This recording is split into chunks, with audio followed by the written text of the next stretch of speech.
الحمد لله الذي نحمده ونستعينه ونستغفره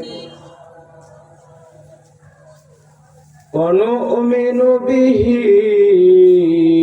ونتوكل عليه ونعوذ بالله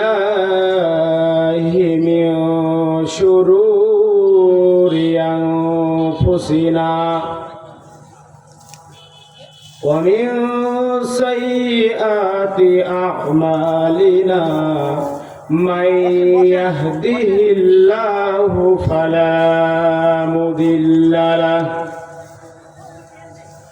ومن يضلله فلا هادي له وأشهد أن لا إله إلا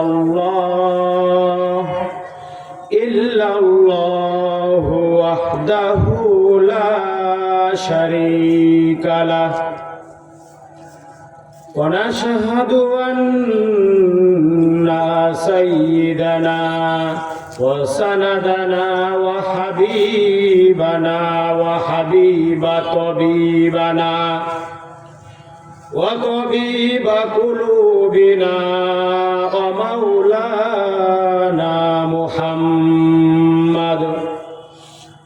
ومولانا محمدا عبده ورسوله الذي أرسل رسوله بالهدى ودين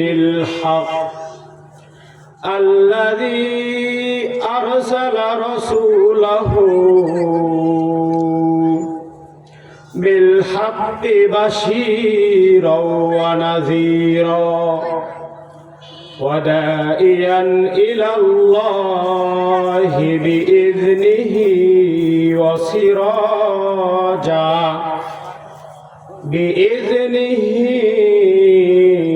وسراجا وقمرا منيرا فقد قال الله تعالى في كلامه المجيد وفي الفرقانه الحميد সবাই জোরে জোরে বলি আউযু বিল্লাহি মিনাশ শাইতানির রাজীম বিসমিল্লাহির রহমানির রহিম ওয়াল আসর ইন্নাল ইনসানা লাফি খুসর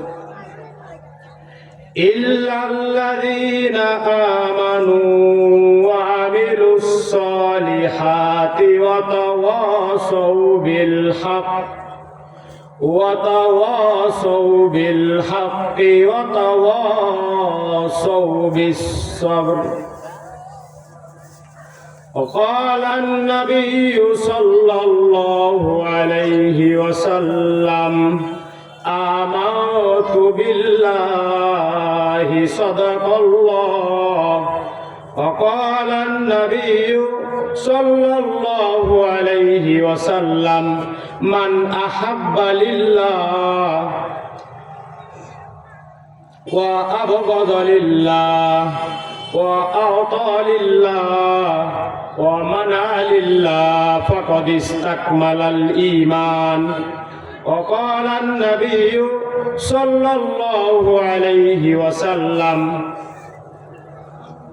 المرأة إذا صلت خمسها وصامت شهرها وأعطت بعلها فلتدخل من أي أبواب الجنة شاءت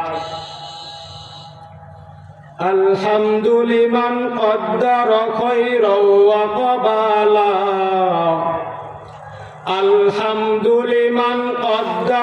خيرا وقبالا والشكر لمن صور حسنا وجمالا والشكر لمن صور حسنا وجمالا فرد صمد عن صفة الخلق بريء فرد صمد عن صفة الخلق بريء ربنا زلي خلق الخلق كمالا ربنا زلي خلق الخلق كمالا لا شبه ولا مثل ولا كفوا لمولى لا شبه ولا مثل ولا كفوا لمولى لا قلد ولا ولد ولا أم وخالا لا ولد ولا ولد ولا أم وخالا বসনাম ওয়ারে বাজির জমি দাফন করদা আন বসনাম ওয়ারে বাজির জমি দাফন করদা আন কাজ হাস্তি আজবর রুয়ে জমি এক নিশানা মান কাজ হাস্তি আজবর রুয়ে জমি এক নিশানা মান আমির লাশারা কে সুবর দান বেজিরে খাক আমির লাশারা কে সুবর দান বেজিরে খাক কা কষ্ট না বা খর দে কজু উস্তু খানা মান কা কষ্ট না বা খর দে কজু উস্তু খানা মান तारीख नादानी के सुकुन आईने सुआबास तारीख नादानी के सुकुन आईने सुआबास बायद के बागुफ्तान देहानज हम न कुशाई बायद के बागुफ्तान देहानज हम न कुशाई গর রাস্তে সুকুন গুই অদর বন্দে বিমানি গর রাস্তে সুকুন গুই অদর বন্দে বিমানি বেজাকে দরু গদ্দে হাদজ বন্দে রেহাই বেজাকে দরু গদ্দে হাদজ বন্দে রেহাই بلغ العلا بكماله كشف الدجى بجماله حسنت جميع خصاله صلوا عليه وآله آمنت بالله صدق الله العلي العظيم وصدق رسوله النبي الأمي الكريم ونحن على ذلك لمن الشاهدين والشاكرين والحمد لله رب العالمين الحمد لله বানিয়াজান কবরস্থান কল্পে উন্নয়ন কল্পে আয়োজিত 3 দিনব্যাপী বিরাট তাফসীরুল কোরআন মাহফিলের আজকে প্রথম দিনের প্রথম রজনী। আজকের মাহফিলের সম্মানিত সভাপতি, বিশেষ অতিথি ও অন্যান্য অতিথিবৃন্দ, আমার শ্রোতা জওয়াজিবুল ইহতিরাম হযরত উলামায়ে কেরাম, তলাবায়ে ইজম ও দূর দূরান্ত থেকে আগত দিন দরদি, ইসলাম প্রেমী, কোরআন প্রেমী প্রিয় তাওহীদি জনতা ও পর্দার আড়ালে থাকা সম্মানিতা প্রিয় মা ও বোনেরা, সকলের প্রতি আমার সালাম, আসসালামু আলাইকুম ওয়া রাহমাতুল্লাহি ওয়া বারাকাতুহু। তো সম্মানিত উপস্থিতি, আল্লাহ তাআলার বিশেষ এক হুকুম, বিশেষ এক নিয়ামত ছিল এশারের 4 রাকাত ফরজ নামাজ আদায় করার পর এই কোরআনের মুযাকারায়, ইলমি মুযাকারায়, এই তাফসীরুল কোরআন মাহফিলে আমাদেরকে আল্লাহ তাআলা বসে কিছু কথা আলোচনা করা এবং শোনার তৌফিক দান করেছেন। এই জন্য শুকরিয়া আদায় করি আলহামদুলিল্লাহ। তো সম্মানিত হাজিরিন, আল্লাহ তাআলা কোরআনে বলেন, আল্লাহ তাআলার নিয়ামত আদায় করে, আল্লাহ তাআলার নিয়ামতের শুকরিয়া আদায় করে বান্দা কখনো শেষ করতে পারবে না। তবে আমাদের চেষ্টা করে যেতে হবে, আল্লাহ তাআলা আমাদেরকে যা কিছু দান করেছেন সেই জন্য শুকরিয়া আদায় করতেই হবে। এখন যদি শুকরিয়া আদায় না করি, শুকরিয়া আদায় যদি আমি আপনি একদমই ছেড়ে দেই, শুকরিয়া আদায় না করি, তাহলে আল্লাহ তাআলা আমাদের শুকরিয়া আদায় না করার কারণে যা আমাদেরকে দিয়েছেন, যে নিয়ামতটা আমাদেরকে দিয়েছিলেন, তা তো ছিনিয়ে নেবেনই, আমাদেরকে কঠিন আযাবে নিক্ষেপ করবেন। তো সম্মানিত উপস্থিতি, আমি যে আয়াতে কারিমা এবং যে হাদিস আপনাদের সামনে তেলাওয়াত করেছি, এই আয়াতে কারিমা এবং হাদিসকে সামনে রেখে কিছু আলোচনা করার চেষ্টা করব ইনশাআল্লাহ আজিজ। তো পবিত্র কালাম থেকে যে সূরাটা তেলাওয়াত করেছি, এই সূরাটার সাথে আমরা কম বেশি সবাই পরিচিত। এই সূরাটাকে বলা হয় সূরাতুল আসর। তো এই সূরাতুল আসরে আল্লাহ তাআলা সময় সম্পর্কে, সময়ের কসম করে বলেছেন মানুষদেরকে সতর্ক করার জন্য। তো সাধারণত আজ থেকে আমরা এখানে যারা উপস্থিত, অথবা আমার আওয়াজ যাদের কান পর্যন্ত পৌঁছছে, যাদের কান পর্যন্ত যাচ্ছে, তো তারা, আমরা যারা আছি বা যারা শুনছি, তো এই পর্যন্ত আমরা এখন যারা আছি একটু চিন্তা করে দেখি, আজ থেকে 100 বছর আগে, অথবা আজ থেকে 200 বছর আগে, অথবা তার থেকেও আগে, এমন একটা সময় আমাদের মাঝ থেকে, একটা সময় দুনিয়ার বুকে অতিবাহিত হয়েছে, যে সময়ের দুনিয়াটাও ছিল আমাদের মতো সাজানো গোছানো, যেই সময় এই দুনিয়াটা ছিল অত্যন্ত লোভ লালসায় গোছানো বাঁধানো। কিন্তু সেই সময়ের মানুষেরা, 100 বছর আগে যারা ছিলেন, সেই সময়ের মানুষেরা না আমাদেরকে চিনত, না আমাদেরকে জানতো, না আমাদের সম্পর্কে জানার আগ্রহ বেশ করত। ঠিক বিকল্পে তার মতোই এখন আমরা 100 বছর অথবা 200 বছর পিছনে যদি চিন্তা করি, আমরা এখানে যারা উপস্থিত, আমরা এখন যারা দুনিয়াতে বসবাস করছি, তো আজ থেকে 200 বছর পর অথবা 100 বছর পর, তার থেকেও বেশি সময় পর আমরা কেউ দুনিয়াতে থাকবো বা থাকতে পারবো এরকম কোনো গ্যারান্টি আমাদের কারো নাই। দেখা যাবে এই 100-200 বছর পর পৃথিবীতে এমন এক নতুন প্রজন্ম আসবে, এমন কিছু মানুষেরা আসবে যারা কিনা আমাদেরই আত্মীয়, আমাদেরই আয়াল ওরিশ, আমাদেরই আহলো আয়াল, কিন্তু দেখা যাবে তারা আমাদেরকে তো চিনবেই না, আমাদেরকে চেনার যে একটা আগ্রহ পেশ এটাও করবে না। অর্থাৎ আজ থেকে 100 বছর আগে যারা ছিল এরা তো আমাদেরকে চেনাই নাই, এবং আজ থেকে 100 বছর পরে যারা আসবে এরাও আমাদেরকে চিনবে না। তাহলে বাদ থাকলো কারা? এই মধ্যবর্তী যারা আছি, আমরা এখন যারা দুনিয়াতে উপস্থিত বসবাস করছি, আমরা যারা বসবাস করছি, হয়তো দেখা যাবে এলাকার মধ্যে এমনও কেউ আছে, এমনও কোনো ব্যক্তি আছে যাদের কিনা অনেক ফ্যান ফলোয়ার, অনেক অনুসারী, অনেক সাহাবা অনেক আছে তাদের, তাদেরকে গণ্যমান্য ব্যক্তি বলা হয়, তাদেরকে অনুসরণ করে চলে অনেক ব্যক্তি।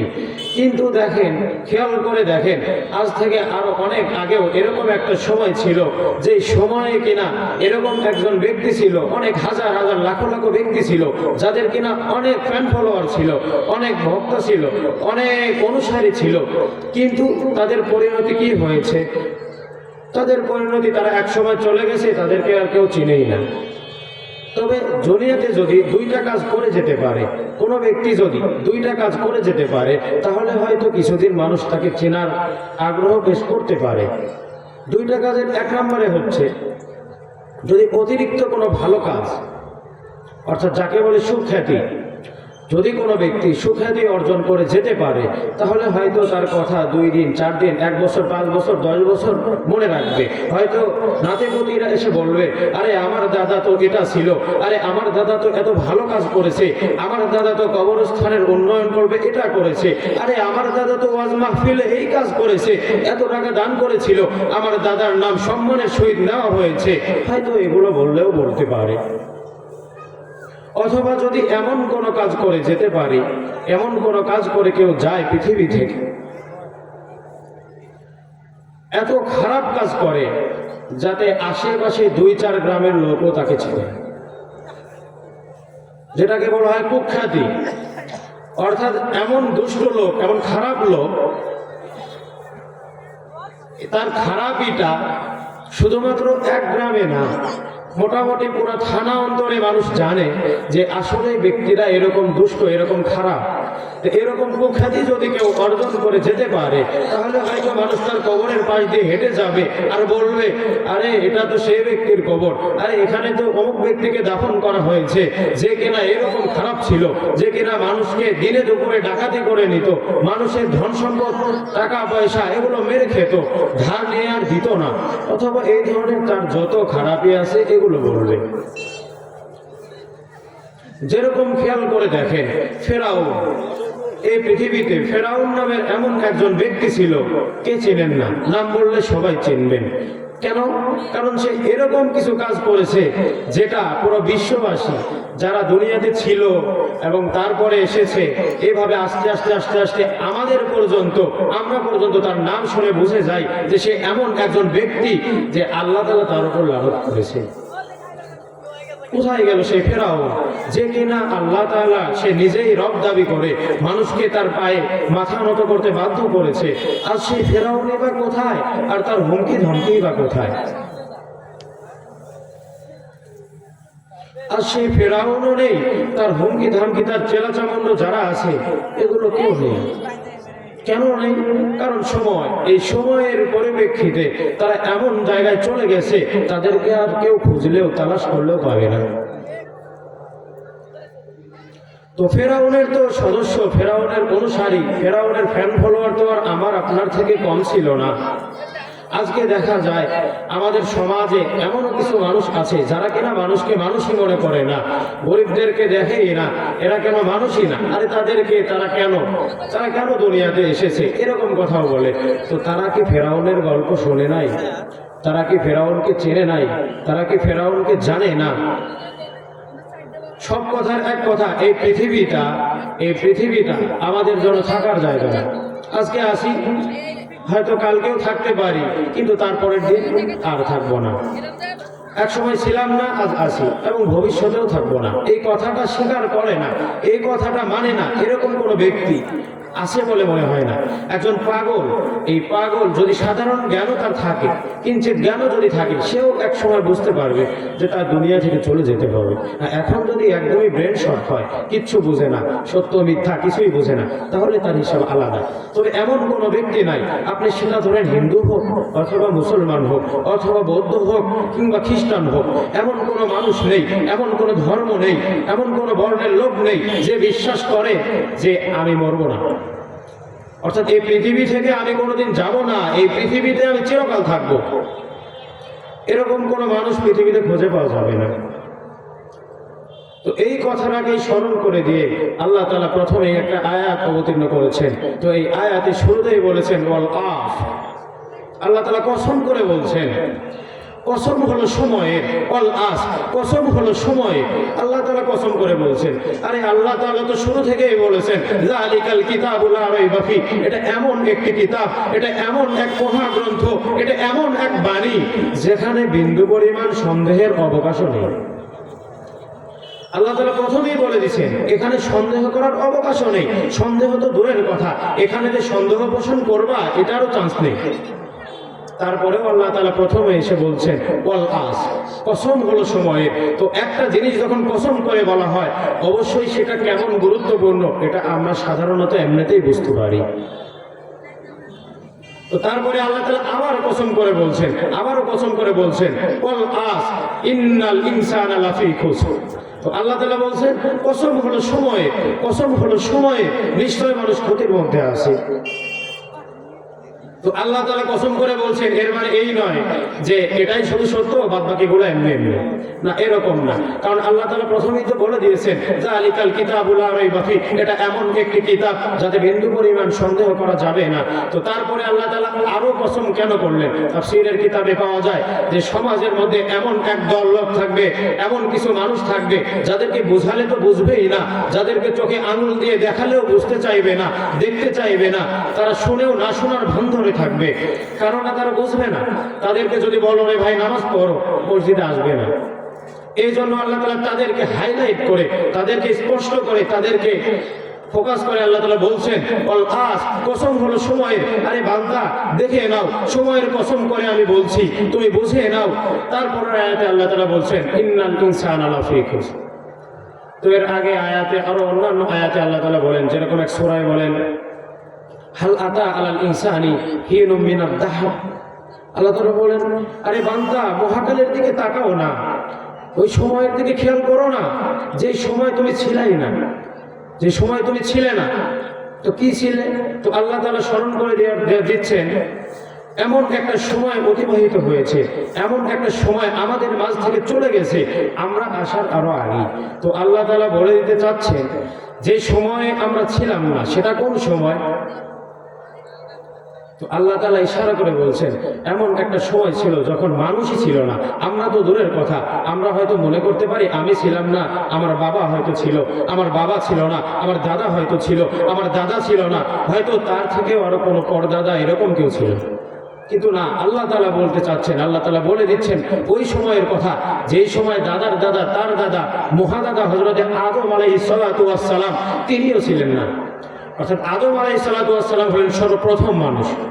আদম আলাইহিস সালাতু ওয়াস সালামের আগে কোনো মানুষ ছিল পৃথিবীতে? আদম আলাইহিস সালাতু ওয়াস সালামের আগে কোনো মানুষই ছিলেন না। তো এই আদম আলাইহিস সালাতু ওয়াস সালামও যখন ছিলেন না, আল্লাহ তাআলা সেই সময়ের কথা আমাদেরকে স্মরণ করে দিচ্ছেন। তো সেটা কোন সময়? তো আল্লাহ তাআলা বলছেন সেটা হলো ওই সময় যেই সময়ে কেউ ছিল না। হুয়াল্লাহুল্লাযী খালাকাস সামাওয়াতি ওয়াল আরদা ফি সিত্তাতি আইয়ামিন সুম্মা ইসতাওয়া আলাল আরশ। তো আল্লাহ তাআলা বলতে চাচ্ছেন এই পৃথিবীটা যে সময় ছিল না, যে সেই সময় পৃথিবীও নাই, মানুষও নাই। তো আমি আল্লাহ যখন বানিয়েছি, তোমরা মানুষের হয়তো মনে করো যে মানুষ হলো এই পৃথিবীতে পুরাতন, মানুষ হয়তো অনেক আগে থেকেই আছে, পৃথিবীর শুরু লগ্ন থেকেই হয়তো মানুষ আছে। তো এই ভুল ধারণা হয়তো তোমাদের মধ্যে আসতে পারে, কিন্তু বান্দা এটা এই ধারণাটা আসার কোনো অবকাশই নাই। কারণ যে এমন একটা সময় ছিল যখন তোমরা ছিলে না, এই পৃথিবীটাও ছিল না। তো পৃথিবীটা ছিল না, আল্লাহ তাআলা এখন আমাদেরকে বলতে যাচ্ছেন, আল্লাহ তাআলা বলে দিচ্ছেন যে সর্বপ্রথম আল্লাহ তাআলা কিভাবে পর্যায়ক্রমে আমাদেরকে পৃথিবীতে আনলেন। এই কথাটা আল্লাহ তাআলা আমাদেরকে স্মরণ করিয়ে দিতে চাচ্ছেন। তো আল্লাহ তাআলা বলছেন হুয়াল্লাহুল্লাযী খালাকাস সামাওয়াতি ওয়াল আরদা ফি সিত্তাতি আইয়ামিন। তো আল্লাহ তাআলা বলতেছেন এই পৃথিবীটা যখন ছিল না, হে বান্দা কান খুলে শুনে নাও, যখন এই পৃথিবীটা ছিল না, এই পৃথিবীটা যখন ছিল না তখন আমি আল্লাহ সর্বপ্রথম সৃষ্টি করলাম 6 দিনে ফি সিত্তাতি আইয়ামিন। তো আল্লাহ তাআলা এই পৃথিবীটা সৃষ্টি করেছেন কয় দিনে? 6 দিনে। তো আল্লাহ তাআলা শুধুমাত্র 6 দিনে এই পৃথিবীটা সৃষ্টি করেছেন। তো পৃথিবীটা সৃষ্টি করেছেন, তারপরে আল্লাহ তাআলা মানুষ সৃষ্টি করেছেন। তাহলে এবার চিন্তা করলে দেখা যাবে যে মানুষেরই বয়স বেশি না পৃথিবীর বয়স বেশি? অবশ্যই পৃথিবীর বয়স বেশি, সময়ের বয়স বেশি। তো সময়ের বয়স বেশি, পৃথিবীর বয়স বেশি, মানুষের বয়স কম। তো এই মানুষ এক সময় ছিল না, আবার থাকবেও না। সুতরাং আমাদের এটা চিন্তা করার কোনো কারণ নেই যে হয়তো আমি এক সময় ছিলাম না, কিন্তু আমি অনেকদিন থাকবো। আমি হয়তো, আমার ছেলে আছে অথবা আমার বাপ আছে, আমার বাবাই তো এখনো মারা যায় নাই, আমি কেমনে মারা যাব, এরকম কথা অনেকের মাথার মধ্যে আসতে পারে। এই জন্য আল্লাহ তাআলা স্পষ্টভাবে বলে দিচ্ছেন সুম্মা ইস্তাওয়া আলাল আরশ। এর আগে আল্লাহ তাআলা বলতেছেন ফি সিত্তাতি আইয়ামিন সুম্মা ইস্তাওয়া আলাল আরশ। আল্লাহ তাআলা বলছেন, আরে বান্দা, এই পৃথিবীটাকে তো আমি 6 দিনে বানিয়েছি। তো দেখেন, সাধারণত আমরা যে ডেকোরেশনটা করেছি এই মাহফিলে, আমাদের গ্রামবাসীরা করেছে।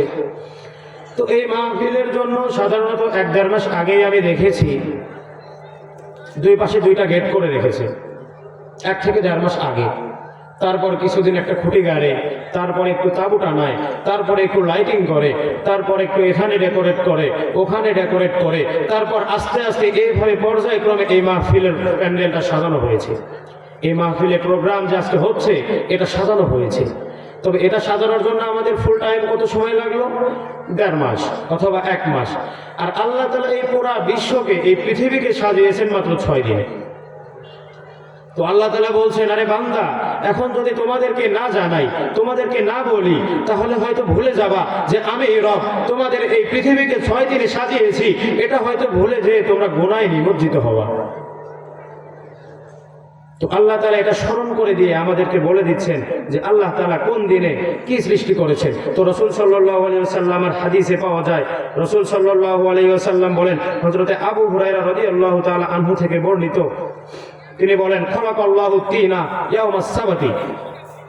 হযরতে আবু হুরায়রা রাদিয়াল্লাহু তাআলা আনহু একজন সাহাবীর নাম। তো এই সাহাবী বর্ণনা করতেছেন, খালাকাল্লাহু তিনা খালাকাল্লাহু তিনা ইয়াউমাস সাবতি। তো বলতেছেন রাসূল সাল্লাল্লাহু আলাইহি ওয়াসাল্লাম একদিন আমার হাত ধরে বলতেছেন, হে আবু হুরায়রা, তুমি মনোযোগ দিয়ে শুনে নাও, হে আবু হুরায়রা, তুমি ভালো মতো শুনে নাও। আল্লাহ তাআলা প্রথমে যেদিন সৃষ্টি করলেন, বানাইলেন, সর্বপ্রথম যে বার ছিল এটা হলো শনিবার। এটা কি বার? শনিবার। তো আল্লাহ তাআলা শনিবার, তো শনিবারে কি বানাইলেন? তো বলতেছেন খালাকাল্লাহু তিনা, আল্লাহ তাআলা সর্বপ্রথম সৃষ্টি করেছেন মাটি। তাহলে এবার বলেন তো, মাটির বয়স বেশি না মানুষের বয়স বেশি?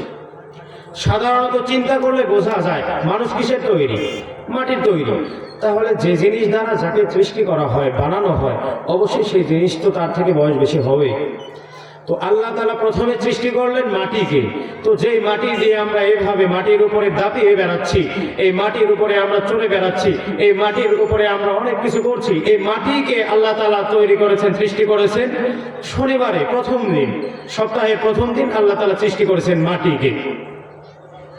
তো হযরতে আবু হুরায়রা রাদিয়াল্লাহু তাআলা আনহু তারপরে বলতেছেন যে রাসূল সাল্লাল্লাহু আলাইহি ওয়াসাল্লাম আমার হাত ধরে বলছেন, হে আবু হুরায়রা, তুমি মানুষদেরকে জানিয়ে দাও, মানুষদেরকে ঘোষণা করে দাও, হয়তো তারা একদিন এটা ভুলে যাবে যে আল্লাহ তাআলা শনিবারে সর্বপ্রথম দিন আল্লাহ তাআলা মাটিকে সৃষ্টি করেছেন। তো আবু হুরায়রা রাদিয়াল্লাহু তাআলা আনহু তারপরে আমাদের মাঝে এই হাদিসটি স্পষ্ট ভাষায় বর্ণনা করে দিলেন। তো শুধু তাই নয়, তারপর আবু হুরায়রা রাদিয়াল্লাহু তাআলা আনহু বলতেছেন, অখলাকাল জিবালা ইয়াউমাল আহাদি, অখলাকাল জিবালা ইয়াউমাল আহাদি। হযরতে আবু হুরায়রা রাদিয়াল্লাহু তাআলা আনহু বলতেছেন, শুধুমাত্র মাটি তৈরি করে, মাটি বানিয়ে, মাটি সৃষ্টি করে আল্লাহ তাআলা রেখে দিয়েছেন, এরকম কিছু না। তো তিনি কি বলছেন? তো তিনি বলতেছেন, মাটি সৃষ্টি করার পর যখন আল্লাহ তাআলা এই জমিনটাকে, এই জমিন যখন সৃষ্টি করলেন, এই জমিনকে যখন রাখলেন, তখন তো ছিল পানি। তো যাই হোক, এই মাটিটা যখন রাখলেন, রাখার পর এই মাটিটা নড়াচড়া করে। তো এই মাটিটা মুভমেন্ট করছে, এই মাটিটা নড়াচড়া করছে। তো আবু হুরায়রা রাদিয়াল্লাহু তাআলা আনহু বলতেছেন, এই মাটিটা যখন নড়াচড়া করছে, তো এই মাটিটাকে তো থামাতে হবে, মাটিটাকে থামাতে হবে না? তো আমরা যেরকম এই আয়োজনটা করেছি, এখানে অনেকগুলো খুঁটি আছে, এই খুঁটি যদি না থাকে তাহলে এই চালটা কি থাকবে? এটা এমনিতেই পড়ে যাবে, হেলে দুলে পড়ে যাবে। তো হযরত আবু হুরায়রা রাদিয়াল্লাহু তাআলা আনহু বলছেন, আল্লাহ তাআলা যখন এই জমিনকে সৃষ্টি করলেন, এই জমিনকে সৃষ্টি করার পর যখন এই জমিটা নড়াচড়া করে, যখন এই ভূমিটা নড়াচড়া করছে, তো তখন আল্লাহ তাআলা প্রথম সৃষ্টি করলেন পাহাড়, পর্বতমালা। অর্থাৎ আবু হুরায়রা রাদিয়াল্লাহু তাআলা বলছেন বলছেন আল্লাহ তাআলা প্রথমে শনিবারে সৃষ্টি করলেন মাটি, এই জমিটা সৃষ্টি করার পর যখন এই জমিনটা সাধারণত ঠিকঠাকভাবে ঠিক ছিল না, স্থির থাকে না, তো তখন হযরতে আবু হুরায়রা রাদিয়াল্লাহু তাআলা আনহু বলছেন আল্লাহ তাআলা তারপর পেরেক হিসেবে, লোহা হিসেবে, আমরা যেরকম কাঠের সাথে কাঠ লাগানোর জন্য লোহা ব্যবহার করি, আল্লাহ তাআলা এই পেরেক হিসেবে জমিনের জন্য পাহাড় ব্যবহার করলেন। তো এই লোহা গাড়া, এই কাঠের সাথে কাঠ লাগানো বা বিভিন্ন জিনিসের সাথে লাগানো কে শিখাইলেন? আল্লাহ তাআলা শিখাইলেন। কেমনে? এই পেরেক ব্যবহার করে। তো পাহাড় যেগুলোতে আমরা অনেক আনন্দের সাথে ভ্রমণ করি, পাহাড়ে উঠি, ঘোরাফেরা করে অনেক আনন্দ উল্লাস করি, কিন্তু এগুলো মূলত কি আমাদের পৃথিবী, আমাদের জমিন, আমাদের মাটি, এগুলোকে স্থির রাখার জন্য আল্লাহ তাআলা পেরেক হিসেবে ব্যবহার করেছেন। তো আমাদের আবু হুরায়রা রাদিয়াল্লাহু তাআলা আনহু আমাদেরকে জানিয়ে দিচ্ছেন যে রবিবারে আল্লাহ তাআলা এই পেরেক অর্থাৎ পাহাড়কে সৃষ্টি করেছেন। তাহলে শনিবারে সৃষ্টি করলেন মাটি, জমিন, রবিবারে সৃষ্টি করলেন পেরেক হিসেবে পাহাড়। তো এতটুকু বলে আবু হুরায়রা রাদিয়াল্লাহু তাআলা আনহু শেষ করে দিচ্ছেন না। আবু হুরায়রা রাদিয়াল্লাহু তাআলা তারপরে বলতেছেন ওয়া শাজারা ইয়াউমাল উসনাইনি। তো বলতেছেন মাটি আছে, মাটি তো আল্লাহ তাআলা সৃষ্টি করলেন, মাটি আছে, তারপর পাহাড়ও আছে। তো পাহাড়ে কোনো গাছপালা নাই, তো পাহাড়ে যদি কোনো গাছপালা না থাকে পাহাড়টা কি সুন্দর দেখা যাবে? এমনিতেই মাটির একটু উঁচু জায়গা, দেখতেও তেমন সুন্দর না, বা ভ্রমণের জন্য তত আনন্দদায়ক না। তো আবু হুরায়রা রাদিয়াল্লাহু তাআলা আনহু বলছেন ওয়া শাজারু, অর্থাৎ সৃষ্টি করলেন আল্লাহ তাআলা তারপর গাছপালা। আল্লাহ তাআলা গাছপালা সৃষ্টি করলেন কিবারে? সোমবারে। তো আল্লাহ তাআলা এই গাছপালাকে সৃষ্টি করলেন সোমবারে। পৃথিবীর সৌন্দর্যটা আর একটু বাড়লো না কমলো? বাড়লো, কারণ প্রথমে তো কিছুই ছিল না। তো প্রথমে আল্লাহ তাআলা জমিনটা সৃষ্টি করলেন, তখন কি আমাদের যে বাড়ি, সাধারণত মানুষের বাড়ি, মসজিদ, মাদ্রাসা, ঘর বাড়ি, দালান কোঠা, এগুলো ছিল? কিচ্ছু ছিল না, পুরো সমতল ভূমি, মাটি। তো এই মাটির উপর যখন আল্লাহ তাআলা পেরেক হিসেবে পাহাড় বসাইলেন, পাহাড় মারলেন, তো এগুলোকে তো একটু হলেও সুন্দর দেখা যাচ্ছে। তারপর এই সৌন্দর্যটাকে আরেকটু আল্লাহ তাআলা সৌন্দর্য বাড়ানোর জন্য যখন পাহাড় ব্যবহার করলেন, ব্যবহার করার পর দেখলেন তারপরও সৌন্দর্যটা আসে না, আল্লাহ তাআলা গাছপালা সৃষ্টি করলেন সোমবারে। তো হযরত আবু হুরায়রা রাদিয়াল্লাহু তাআলা আনহু বলতেছেন রাসূল সাল্লাল্লাহু আলাইহি ওয়াসাল্লাম আমার হাত ধরে, আমাকে শক্ত করে আমার হাত ধরে বলতেছেন, হে আবু হুরায়রা, মানুষকে তুমি জানিয়ে দাও যে আল্লাহ তাআলা সোমবারে গাছপালা, যত ধরনের গাছপালা আছে সব কিছু আল্লাহ তাআলা সৃষ্টি করলেন সোমবারে।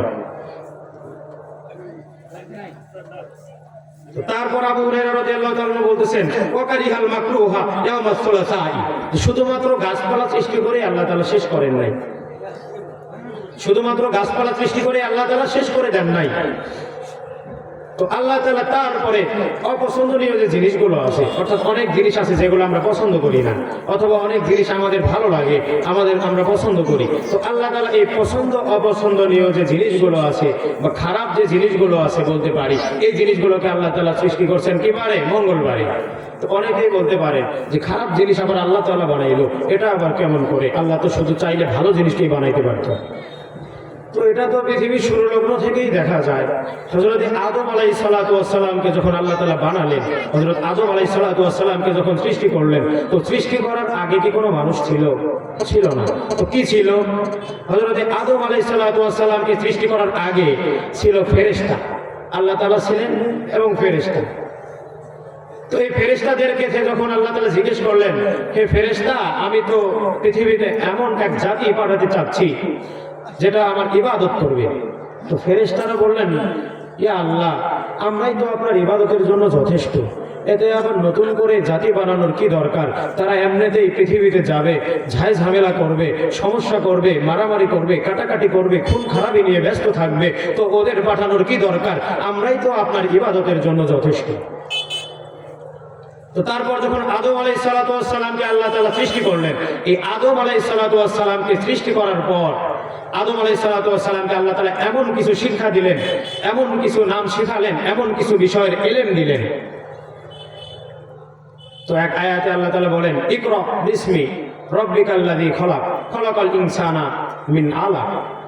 তো আল্লাহ তাআলা বলছেন আদম আলাইহিস সালাতু ওয়াস সালামকে যখন শিক্ষা দিলেন, পৃথিবীর শুরু লগ্ন থেকেই শিক্ষা, তো যখন আদম আলাইহিসসালামকে কিছু জিনিসের নাম শেখালেন, এই নামগুলো শেখানোর পর হযরতে আদম আলাইহিসসালামকে ফেরেশতাদের মাঝে একটা ইন্টারভিউ নেওয়ার জন্য নিয়ে গেলেন। ফেরেশতাদেরকে সুন্দর দিকে চতুর্দিকে রেখে যখন ফেরেশতাদেরকে বললেন যে এই যে আমি যে মানুষ বানাইলাম একে একটু পরীক্ষা করা যাক, তো ফেরেশতাদের মাঝে আল্লাহ তাআলা হযরতে আদম আলাইহিসসালামকে জিজ্ঞেস করলেন, বলো তোমাকে যা শেখানো হয়েছে। তো হযরতে আদম আলাইহিসসালাম একটা একটা করে নামগুলো বললেন। তো যেই নাম আল্লাহ তাআলা তাকে শিখিয়ে দিয়েছেন। তো বলার পর ফেরেশতারা দেখলো না, এগুলো তো আমাদের দ্বারা সম্ভব না, আসলেই আল্লাহ তাআলা যা করেছেন এটা আল্লাহ তাআলা যা জানে তা আমরা জানি না। ফেরেশতারাও বুঝতে পারলো। তো তারপর এখন আল্লাহ তাআলা এই হযরত আদম আলাইহিসসালামকে এত পরিমাণে সম্মান দান করলেন, ফেরেশতাদেরকে বললেন যে ঠিক আছে তাহলে তোমরা তাকে সিজদা করো। সমস্ত ফেরেশতাদেরকে বললেন। তো ফেরেশতাদেরকে যখন সিজদা করতে বললেন, ফেরেশতারা সিজদা করলো, সব ফেরেশতারাই সিজদা করলো, কিন্তু এমন একজন ফেরেশতা যে সিজদা করলো না। তো এই ফেরেশতার নাম আমরা সবাই জানি, কিন্তু সে যে ফেরেশতা এটাই আমরা অনেকে জানি না। কারণ এর আগেই একটা কথা বলেছি, যদি এমন কোনো খারাপই কাজ করে কোনো ব্যক্তি প্রসিদ্ধ হতে পারে তাহলে একদিন দুই দিন তার খারাপের কাজ অনুযায়ী মানুষ তাকে মনে রাখবে। তো শয়তান এমন একটা কাজ করেছে যার কারণে ফেরেশতা ছিল প্রথমে, এই ফেরেশতা থেকে তার নাম ইবলিসে পরিবর্তন হয়ে গেল। আর এই ইবলিসের নাম একটু কেউ দুষ্টুমি করলে, আরে তুমি কি ইবলিসের বাচ্চা নাকি, আরে তুমি কি ইবলিসের সহপাঠী নাকি, আরে তুমি কি ইবলিসের শাগরেদ, বলি না আমরা। তো এমন কুখ্যাতি অর্জন করেছে এই ইবলিস যে মানুষ আজ থেকে কত বছর আগের কথা, এখন এতগুলো বছর পরে এসেও তার নাম আমরা জানি যে সে এতটা খারাপ। তো আল্লাহ তাআলা ইবলিসকে সৃষ্টি করলেন। তো ইবলিসকে যখন বললেন যে তুমি আদম আলাইহিসসালামকে সিজদা করো, তো ইবলিস অস্বীকার করলো। কেন অস্বীকার করলো? বলল, আল্লাহ আপনি তো বানাইছেন আদম আলাইহিসসালামকে মাটি দিয়ে, আপনি তো বানালেন মাটি দিয়ে, আর আমাদেরকে তো সৃষ্টি করেছেন আগুন দ্বারা, নূর দ্বারা। তো আমরাই তো পাওয়ার বেশি, আমরাই তো সম্মানই বেশি, তো আমরা কেন চিন্তা করব? যুক্তি অবশ্যই ভালো জিনিস, তবে সব জায়গায় না, যুক্তিতে সব সময় মুক্তি পাওয়া যায় না। তো ফেরেশতারা সিজদা করলো, কিন্তু আদম আলাইহিসসালামকে ইবলিস যখন সিজদা করলো না, তখন আল্লাহ তাআলা তাকে লানত করে দিল। তো আল্লাহ তাআলা যখন তাকে লানত করলো, যখন সে অভিশপ্ত হয়ে গেল, তো তারপর থেকে আল্লাহ তাআলা তাকে পাঠিয়ে দিলেন। তো তখন সে ইবলিস বলল যে ঠিক আছে, আমি একাই যে আমাকে যে অভিশপ্ত বানাইল আল্লাহ, আমি যে একাই জাহান্নামে যাব এরকমটা না, তোমার বান্দাদের মধ্যে থেকে তুমি যাদেরকে সৃষ্টি করেছো এত ভালোবেসে, এত মোহাব্বত করে, এত দয়া করে, মায়া করে যাদেরকে সৃষ্টি করলা, এদেরকে কিন্তু আমি একা একা রেখে আমি জাহান্নামে যাব না। অর্থাৎ ইবলিস বলতেছে আমিও জাহান্নামে যাব, আমি তো জাহান্নামে যাব, সাথে তোমার এই যে দয়া করে মায়া করে বানানো এই তোমার পছন্দের প্রিয় বান্দাগুলোকে নিয়েই জাহান্নামে যাও। কথাটা বলতেছে কে? ইবলিস। তো ইবলিস কিন্তু পৃথিবীর শুরুলগ্ন থেকেই আছে। তো অনেকেই হয়তো মনে করতে পারবেন যে আল্লাহ তাআলা আবার মাকরুহাত, তো খারাপ জিনিস, অপছন্দনীয় জিনিস বানালো কেন? কারণ আল্লাহ তাআলা আগেই বলে দিয়েছেন এই পৃথিবীটা হলো পরীক্ষা কেন্দ্র, অর্থাৎ পরীক্ষার হল। এই পৃথিবীটা হলো পরীক্ষার হল, এখানে পরীক্ষা নেওয়া হবে। এই পরীক্ষায় যারা পাস করবে তারাই যাবে জান্নাতে, আর যারা করবে ফেল তারাই যাবে জাহান্নামে। তো পরীক্ষা নেওয়ারই যদি কোনো ব্যবস্থা না থাকে, পরীক্ষাই যদি না থাকে, তাহলে কে পাস করলো আর কে ফেল করলো এটা জানা যাবে? এটা তো জানা যাবে না। তো পাস করার জন্য, ফেল করার জন্য আগে তো পরীক্ষার ব্যবস্থা হতে হবে। এমনিতেই আমরা ডেকে নিয়ে এসে বলে দিলাম এ রেজাল্ট করেছে A+, এ গোল্ডেন A+, অথবা এ ফেল করেছে, এটা তো পরীক্ষাই নিলাম না। এরকম রেজাল্ট যদি দেই মানুষে হাসবে না? পরীক্ষাই নাই, তাহলে আবার কিসের পাস ফেল? তো আল্লাহ তাআলা মানুষকে সৃষ্টি করেছেন একটা কারণে, সেটা হলো এই পাস ফেল পরীক্ষা করার জন্য। আল্লাহ তাআলা এক আয়াতে বলেন যে আমি দুইটা জাতিকে, অর্থাৎ দুইটা প্রাণীকে সৃষ্টি করেছি শুধুমাত্র আমার ইবাদত করার জন্য, আর ইবাদত করার মাধ্যমেই আল্লাহ তাআলা পরীক্ষা নিয়েছে। তো যাই হোক, যে কথা বলতেছিলাম, আল্লাহ তাআলা মঙ্গলবারে সৃষ্টি করেছেন অপছন্দনীয় যত জিনিস আছে এগুলোকে। তো হযরত আবু হুরায়রা রাদিয়াল্লাহু তাআলা আনহু বলতেছেন রাসূলুল্লাহ সাল্লাল্লাহু আলাইহি ওয়াসাল্লাম আমার হাত শক্ত করে ধরে বলতেছেন ওয়াখালাকান নূরা মিন ইয়াউমিল আরবাঈ। তো বলতেছেন আল্লাহ তাআলা অপছন্দনীয় জিনিসগুলো সৃষ্টি করে রেখে দিয়েছেন, এই পর্যন্তই না। তো আবু হুরায়রা রাদিয়াল্লাহু তাআলা বলতেছেন আল্লাহ তাআলা বুধবার দিন যখন আসলো, এই বুধবারে আল্লাহ তাআলা আরেকটা জিনিস সৃষ্টি করেছেন। তো সেটা কি আমাদেরকে জানিয়ে দিচ্ছেন, অনূরুন অহু অনূরুন। হাদিসের ভাষায় বোঝা যায় সেটা হলো আলো। কেমন আলো? এই পৃথিবীতে আমরা আলো দেখি, রাতেও এক ধরনের আলো দেখি, যদিও রাতে প্রচুর অন্ধকার। এই ভীষণ অন্ধকারের মধ্যেও যেমন আমরা এক ধরনের আলো দেখতে পাই, সেটা কিসের আলো? চাঁদের আলো। আবার অনেকে মনে করবো হয়তো লাইটের আলো। আল্লাহ তাআলা তো আর লাইট আবিষ্কার করে নাই। তো যাই হোক, পৃথিবীতে আল্লাহ তাআলা আলো সৃষ্টি করলেন। আলো দুই ধরনের, একটা হলো দিনের আলো, সূর্যের আলো, আর একটা হলো রাতের আলো, সেটা হলো চাঁদের আলো। তো সূর্যের আলো যেমন আমাদের জন্য উপকারী, চাঁদের আলোও কিন্তু উপকারী। সূর্যের আলো ছাড়া হয়তো কোনো গাছপালা, এমনও গাছপালা আছে যেগুলো বড় হবে না। আবার দেখা যাবে এমনও ফল আছে যেগুলো চাঁদের আলো ছাড়া মিষ্টি হবে না। তো আল্লাহ তাআলা বুধবারে আলো সৃষ্টি করলেন, নূর। তো হযরত আবু হুরায়রা রাদিয়াল্লাহু তাআলা আনহু বলতেছেন, অবাসা ফিহা দাব্বা, অবাসা ফিহা দাব্বা ইয়াউমাল খামাসি, অর্থাৎ বুধবার তো শেষ। হযরত আবু হুরায়রা রাদিয়াল্লাহু তাআলা আনহু বলতেছেন যে রাসূলুল্লাহ সাল্লাল্লাহু আলাইহি ওয়াসাল্লাম আমার হাত ধরে বলতেছেন, হে আবু হুরায়রা, তুমি মানুষদেরকে ঘোষণা করে দাও আল্লাহ তাআলা শুধুমাত্র এই বুধবারে আলো সৃষ্টি করেই রেখে দেন নাই, তারপরে আরো কিছু জিনিস সৃষ্টি করেছেন, সেটা হলো পাকপাখালি। সেগুলো কি? পাকপাখালি। এগুলো যদি না থাকতো, জীবজন্তু, বিভিন্ন ধরনের জীবজন্তু, এগুলো যদি না থাকতো, পৃথিবীতে কোনো সৌন্দর্য আসতো? দেখবেন আপনি হাঁটাচলা করছেন, একটা কুকুরের বাচ্চা, একটা বিড়ালের বাচ্চা আপনার সামনে দিয়ে হেঁটে গেল, অথবা দেখবেন একটা পাখি, এত সুন্দর একটা পাখি আপনার সামনে দিয়ে উড়ে গেল, কতই না সুন্দর লাগে। তো পৃথিবী আছে, মানুষও যদি আল্লাহ তাআলা বানাইলো, মানুষও আছে, গাছপালা আছে, তারপর পাহাড় আছে, মাটি আছে, সব কিছু আছে, আলো আছে, অন্ধকার আছে, কিন্তু কোনো পশু পাখি নাই। বিষয়টা দেখতে সুন্দর হবে? অসম্পূর্ণ অসম্পূর্ণ লাগবে। তো আল্লাহ তাআলা তাহলে বৃহস্পতিবারে কি সৃষ্টি করলেন? মনে রাখতে হবে, আল্লাহ তাআলা বৃহস্পতিবার সৃষ্টি করলেন বিভিন্ন পাখপাখালি, পশু পাখি। শেষ, এখনো কিন্তু মানুষ সৃষ্টি করেন নাই। তো তারপরে বলতেছেন হযরত আবু হুরায়রা রাদিয়াল্লাহু তাআলা আনহু, আখলাকা আদামা বাদাল আসরি মিন ইয়াউমিল জুমআতি। এবার আবু হুরায়রা রাদিয়াল্লাহু তাআলা আনহু বলতেছেন, আল্লাহ তাআলা শুধুমাত্র এই বৃহস্পতিবারে পাখপাখালি, গাছগাছালি সৃষ্টি করার পর পশু পাখি সৃষ্টি করে শেষ করে দেন নাই। আল্লাহ তাআলা সৃষ্টি করেছেন এমন একটি জাতি, যেটা হলো আমরা। তো আল্লাহ তাআলা আদম অর্থাৎ মানুষকে সৃষ্টি করেছেন কবে? শুক্রবারে, পবিত্র দিন, যেটাকে আমরা জুমার দিন বলে থাকি। তো শনিবারে সৃষ্টি করলেন অন্য কিছু, রবিবারেও সৃষ্টি করলেন অন্য কিছু। এইভাবে আল্লাহ তাআলা শুক্রবারে এসে আসরের নামাজের পর আল্লাহ তাআলা সৃষ্টি করলেন কি? মানুষ। সম্মানিত মানুষ, যেটা আমরা, মানুষকে আল্লাহ তাআলা উপাধি দিয়েছেন আশরাফুল মাখলুকাত। তো এই মানুষকে আল্লাহ তাআলা সৃষ্টি করলেন কি বারে? শুক্রবারে। তো এই মানুষকে যখন সৃষ্টি করা হয়, আল্লাহ তাআলা প্রথম থেকেই বলেন, কুল্লু, হাদিসে এসেছে, কুল্লু মাউলুদিন ইউলাদু আলাল ফিতরাতি ফাআবওয়াহু ইউহাউইদানিহি আও ইউনাসসিরানিহি আও ইউমাজ্জিসানিহি। তো মানুষ যখন, একজন বাচ্চা যখন জন্মগ্রহণ করে, হযরত আদম আলাইহিস সালাতু ওয়াস সালামকে লক্ষ্য করলে আমরা বুঝতে পারি, হযরত আদম আলাইহিস সালাতু ওয়াস সালামকে যখন সৃষ্টি করলেন, আদম আলাইহিস সালাতু ওয়াস সালামের ধর্ম কি ছিল? কে বলতে পারবে? আদম আলাইহিস সালাতু ওয়াস সালামকে যে আল্লাহ সৃষ্টি করলেন, কোন ধর্ম দিয়ে আদম আলাইহিস সালাতু ওয়াস সালামকে আল্লাহ তাআলা সৃষ্টি করেছিলেন? অবশ্যই সবাই বলবেন ইসলাম।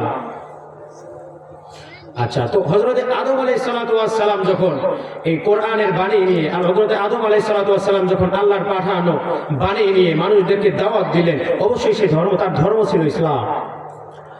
তো তারপর থেকে আমরা যখন এক ধারাবাহিকভাবে একজনের পর একজন, একজনের বাচ্চা, তার বাচ্চা, তার বাচ্চা, এইভাবে যখন একজন বাচ্চা জন্মগ্রহণ করে, রাসূল সাল্লাল্লাহু আলাইহি সাল্লামের হাদিস, কুল্লু মাউলুদিন ইউলাদু আলাল ফিতরাতি ফাআবওয়াহু ইউহাউইদানিহি আও ইউনাসসিরানিহি আও ইউমাজ্জিসানিহি। তো রাসূল সাল্লাল্লাহু আলাইহি ওয়াসাল্লাম স্পষ্টভাবে বলে দিচ্ছেন যে একজন বান্দা যখন নতুন জন্মগ্রহণ করে, একজন শিশু যখন জন্মগ্রহণ করে, তখন এই বাচ্চার ধর্মটা কি থাকে? তো অনেকেই বলতে পারেন, প্রশ্ন করতে পারেন যে সে তো বাচ্চা, সে ধর্ম সম্পর্কে তো কিছু জানেই না। তো রাসূল সাল্লাল্লাহু আলাইহি সাল্লাম বলতেছেন, একজন বাচ্চা যখন জন্মগ্রহণ করে, তখন আল্লাহ তাআলা তাকে ইসলামী ফিতরতে, ইসলামী হুকুম আহকামে, ইসলামী ফিতরত নিয়ে তাকে সৃষ্টি করেন। অর্থাৎ একজন বাচ্চা, তাকে আল্লাহ তাআলা সৃষ্টি করেন ইসলামী ফিতরতে, ইসলামী হুকুমের উপর। কিন্তু রাসূল সাল্লাল্লাহু আলাইহি ওয়াসাল্লাম সেই সংক্ষেপে বলছেন ফা আবওয়াহু, কিন্তু তার পিতামাতা, আবওয়াহু অর্থ হলো তার অভিভাবক, অর্থাৎ সেই বাচ্চার অভিভাবকরা, বাচ্চার বাবা মারা, পিতামাতারা তাকে বানায় ইহুদিদানিহি, তাকে ইহুদি বানায়, আও ইউনাসসিরানিহি, অথবা তাকে নাসরানি বানায়, আও ইউমাজ্জিসানিহি, তাকে অগ্নি পূজারী বানায়। তাহলে আল্লাহ তাআলা প্রথম অবস্থায় সৃষ্টি করেছেন কিসের হুকুমে? অবশ্যই ইসলামের হুকুমে। কিন্তু এই বাচ্চা যখন আস্তে আস্তে বড় হয়ে যায়, এই বাচ্চাকে তার পিতামাতা শেখায়। তার পিতামাতা যদি মুসলমান হয়, বলে বাচ্চা তুমি বলো আল্লাহ এক, ছোটবেলা থেকেই শিক্ষা দেয় বলো আল্লাহ এক, তার সমতুল্য আর কেউ নাই। রাসূল সাল্লাল্লাহু আলাইহি সাল্লাম হলো তার বান্দা এবং রাসূল। আর যদি বান্দা খ্রিস্টান হয়, বলো তোমাকে আল্লাহ বললে চলবে না, তোমাকে ভগবান বললেও চলবে না, তোমাকে বলতে হবে গড। তারপর যদি সে হিন্দু হয়, তো সে বলে যে তোমাকে আল্লাহ বললেও চলবে না, তোমাকে গড বললেও চলবে না, তোমাকে বলতে হবে ভগবান। তো রাসূল সাল্লাল্লাহু আলাইহি সাল্লামের হাদিস, রাসূল সাল্লাল্লাহু আলাইহি সাল্লাম বলছেন কোনো বাচ্চা যখন জন্মগ্রহণ করে, তো রাসূল সাল্লাল্লাহু আলাইহি সাল্লামের হাদিস অনুযায়ী আল্লাহ তাআলা তাকে ইসলামে ফিতরতে সৃষ্টি করেন। কিন্তু তারপর তার এই বাচ্চাটাকে তার পিতামাতা তাদের মতো করে গড়ে তোলে। তো যাই হোক, যে কথা বলতেছিলাম, যে আয়াতটা তেলাওয়াত করেছিলাম, এটা হলো সূরাতুল আসর, অর্থাৎ আল্লাহ তাআলা প্রথমেই বলে দিয়েছেন ওয়াল আস, কসম হলো সময়ের। আল্লাহ তাআলা সময়ের কসম করে মানুষকে বলছেন ওয়াল আস, কসম হলো সময়ের। আরে মানুষ জেনে রাখো, ইন্নাল ইনসানা লাফি খুসর, নিশ্চয় মানুষ ক্ষতির মধ্যে আছে। আল্লাহ তাআলা বলেছেন মানুষ ক্ষতির মধ্যে আছে। তো এখানে কে ক্ষতির মধ্যে আছে আর কে ক্ষতির মধ্যে নাই এটা বলেন নাই। অর্থাৎ আল্লাহ তাআলা বলেছেন মানুষ ক্ষতির মধ্যে আছে। তো এখানে আল্লাহ তাআলা বলেন নাই যে কালো সে ক্ষতির মধ্যে আছে, আল্লাহ তাআলা বলেন নাই যে সুন্দর সে ক্ষতির মধ্যে আছে, আল্লাহ তাআলা বলেন নাই যে ধনী সে ক্ষতির মধ্যে আছে, আল্লাহ তাআলা বলেন নাই যে গরিব সে ক্ষতির মধ্যে আছে। ইন্নাল ইনসানা লাফি খুসর, অর্থাৎ এমন মানুষ, মানে এমন প্রাণী যাদেরকে মানুষ বলে আখ্যায়িত করা হয়, যাদেরকে মানুষ বলা হয়, তারাই ক্ষতির মধ্যে আছে। তো এখন আল্লাহ তাআলা একটা মাপকাঠি দিবেন, আল্লাহ তাআলা একটা মাপকাঠি দিবেন, এমন মাপকাঠি দিবেন যে কে ক্ষতির মধ্যে আছে কে ক্ষতির মধ্যে নাই। আমরা যদি 2 মিনিট চিন্তা করি আমরা বুঝতে পারবো। তো আমরা যেখানে আছি আমাদের জানতে হবে না জানতে হবে না যে আসলে এতদিন এই 80টা বছর, 40টা বছর, 20টা বছর, মিনিমাম 10, 12, 15 বছর তো অতিবাহিত হয়েছে। তো আমরা কি আদৌ ক্ষতির মধ্যে আছি না ক্ষতির মধ্যে নাই এটা জানতে হবে না?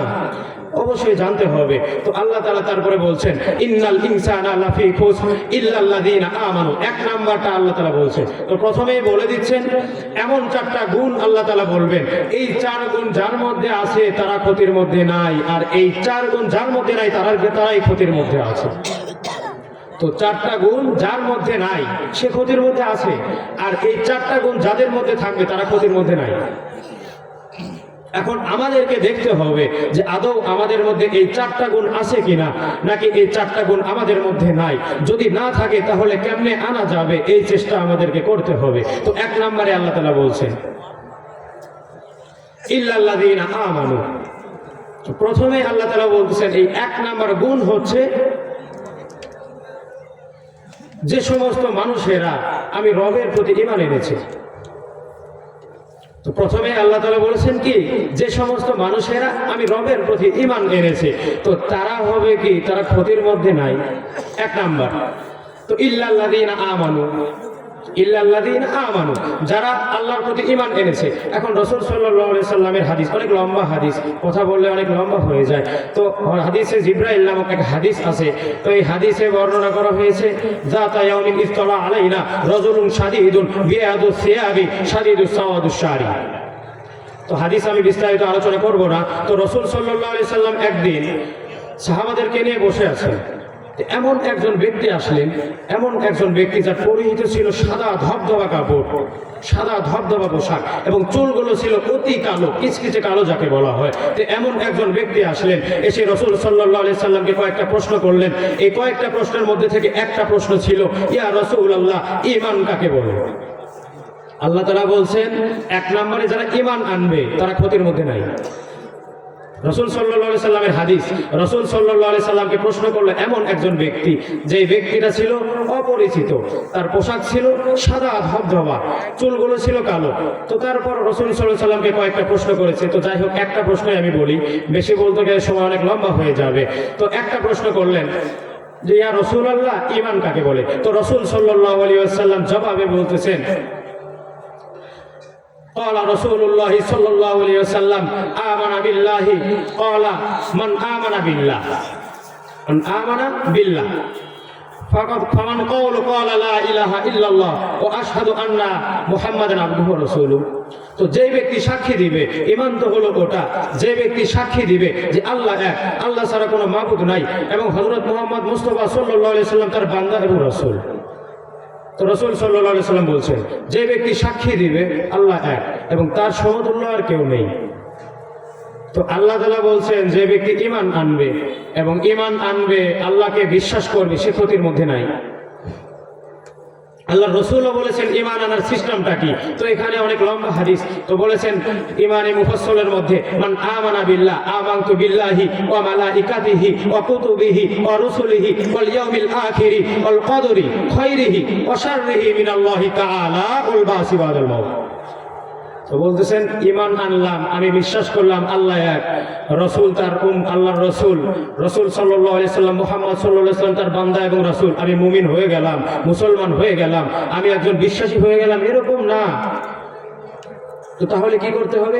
আরো কয়েকটা গুণ আছে, আরো 7টা বিষয় আছে, এগুলোর উপরেও আমাকে বিশ্বাস করতে হবে। তো যাই হোক, এই 7টা বিষয় কি কি এগুলো পরে আলোচনা করছি, সময় অনেক সংক্ষেপ।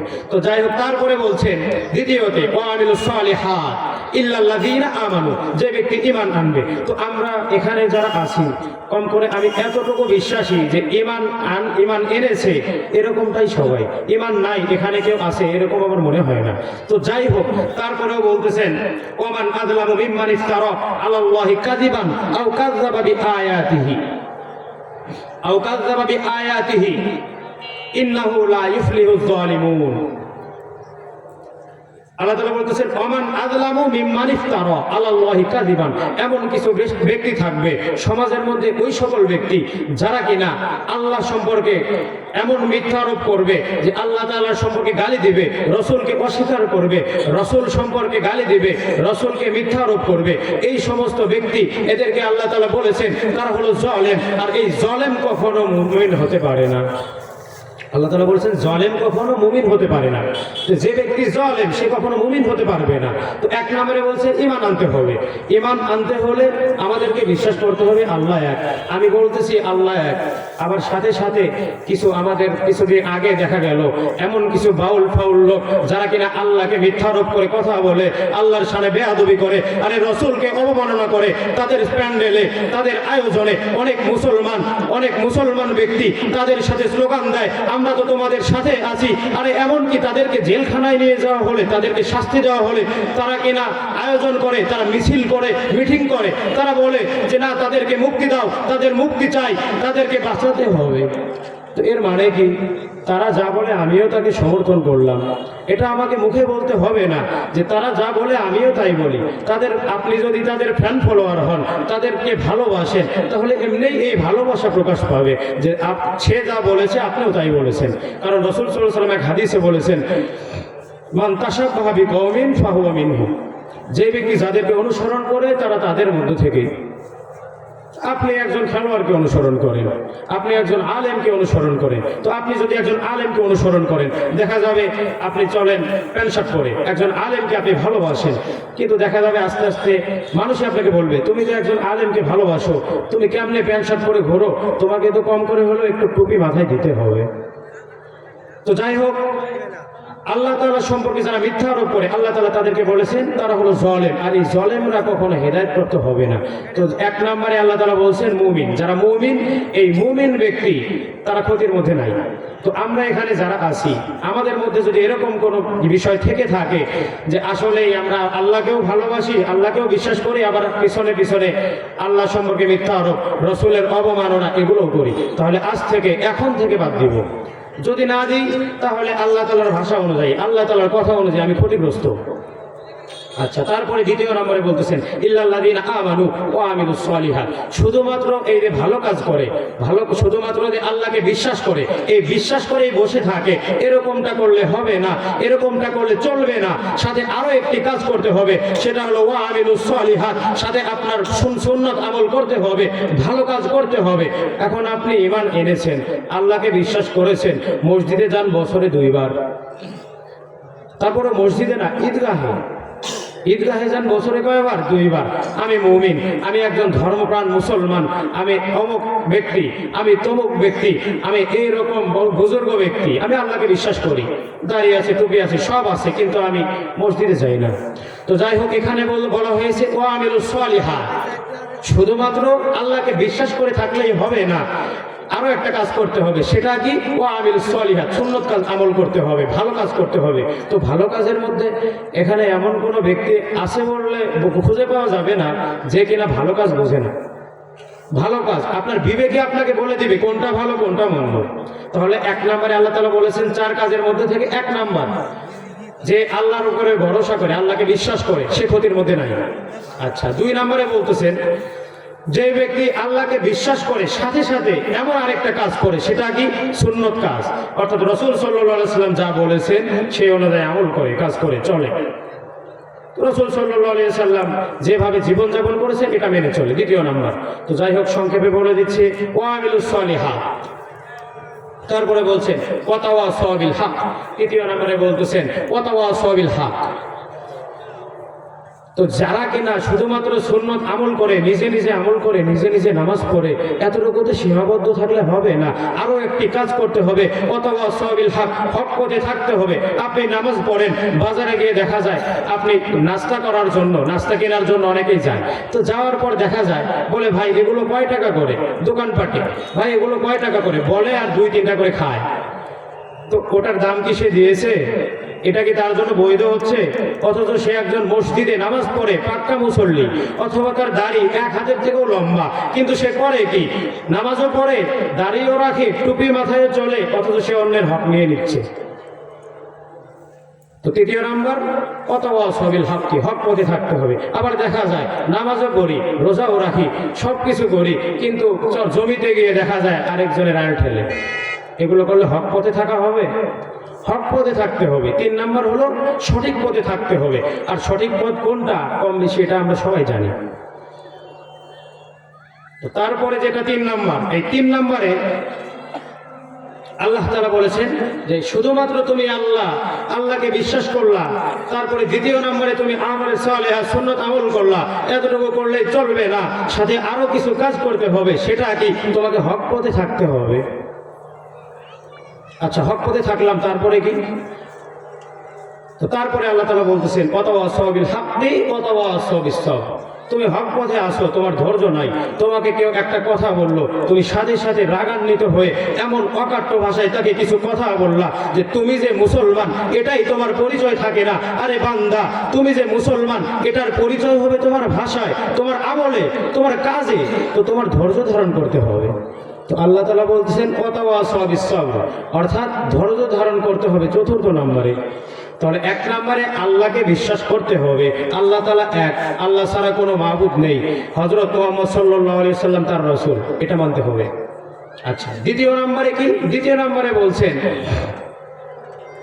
2 নম্বরে এমন কাজ করতে হবে যেটা আদৌ রাসূল সাল্লাল্লাহু আলাইহি সাল্লাম আমাদেরকে শিখিয়ে দিয়েছেন। তো সেটা আবার কি? এটা বলতে গেলে আরো অনেক সময় লাগবে। রাসূল সাল্লাল্লাহু আলাইহি সাল্লাম বলেছেন মান আহাব্বা সুন্নতি ওয়া মান আহাব্বানি ওয়া মান আহাব্বানি কানা মাই ফিল জান্নাহ। রাসূল সাল্লাল্লাহু আলাইহি সাল্লাম বলেন, যে ব্যক্তি আমি রাসূলকে অনুসরণ করতে চায়, যে ব্যক্তি আমি রাসূলকে ভালোবাসতে চায়, সে যেন আমার সুন্নতকে অনুসরণ করে, আমার সুন্নতকে ভালোবাসে। আমার সুন্নতকে ভালোবাসে মানে আমি রাসূলকে ভালোবাসি।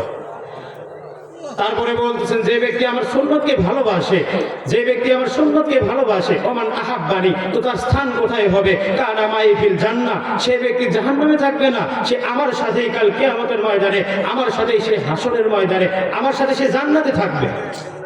তাহলে এটা হলো 2 নম্বরে আমলে সালিহা। 3 নম্বরে হচ্ছে ওয়াতাওয়াসাউ বিল হক, হক পথে থাকতে হবে, আমাদের সঠিক পথে থাকতে হবে। চতুর্থ নম্বরে হলো ওয়াতাওয়াসাউ বিস সবর। তো আল্লাহ তাআলা বলছেন এই চারটা গুণ যার মধ্যে আছে সে ক্ষতির মধ্যে নাই, আর এই চার গুণ যার মধ্যে নাই সেই ক্ষতির মধ্যে। এখন সে আসলে তত বড় হাজি গাজী মুমিন মুসলমান, না গাউস কুতুব, না পীর, না ওলি আউলিয়া, না কত বড় মাতবার, না চেয়ারম্যান, না মেম্বার, নাকি এগুলো দেখার বিষয় নেই। এই চার গুণ আপনার মধ্যে আছে তো আপনি বিপদে নাই, এই চার গুণ আপনার মধ্যে নাই তো আপনি বিপদে আছেন।